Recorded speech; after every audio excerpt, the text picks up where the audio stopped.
Our prototype, Sense of Hope, is an innovative breast cancer detection device. Breast cancer is the 5th leading cause of cancer death in 2022, which calls for a solution. However, current detection methods have functional limitations, which include radiation emissions. Therefore, the purpose behind our prototype is twofold. Firstly, to address the rising incidence of breast cancer by allowing earlier diagnosis, and secondly, to overcome the limitations of existing detection methods. We first created a questionnaire and distributed it to a group of 50 women of all ages to indicate their needs and recommendations for this device. Once we have conducted sufficient research, we designed the device on a digital app called Tinkercad pertaining to the feedback in the questionnaire. Finally, we built the device. Components are connected to the breadboard via wires. The Arduino controller carries out the program programmed on the Tinkercad. The FlexiForce sensor detects pressure and is stuck on a ball so it can easily be applied to the body.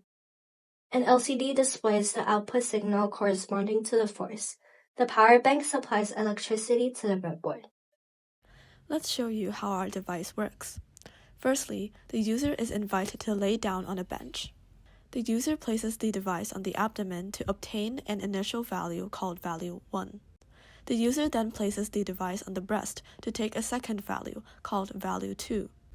If value 1 and value 2 are similar, meaning that they are within the range of 10 pascals, the breast contains soft tissues, indicating that the user does not have breast cancer.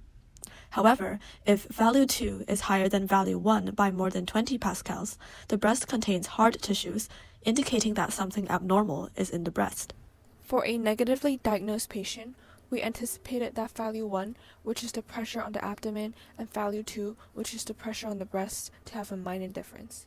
However, after running the experiment on a negatively diagnosed patient, there was sometimes a difference between the two values despite using the same force, making our model inaccurate on certain occasions. Hence, we came up with a second version that incorporates device calibration and uses a LED display.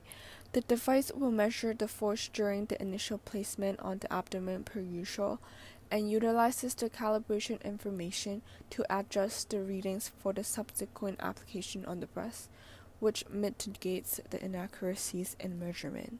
Furthermore, our initial idea was to utilize a balloon, but it constantly popped and needed replacement, and it was difficult to ensure the amount of air pumped into the balloon is the same every time. So we decided to use a rubber ball instead to enhance its durability and accuracy. Moreover, there were multiple components to our prototype, and holding all of them along with the wires was a tedious process. The aesthetic of our prototype was fortified by using a box to contain the breadboard and the wires.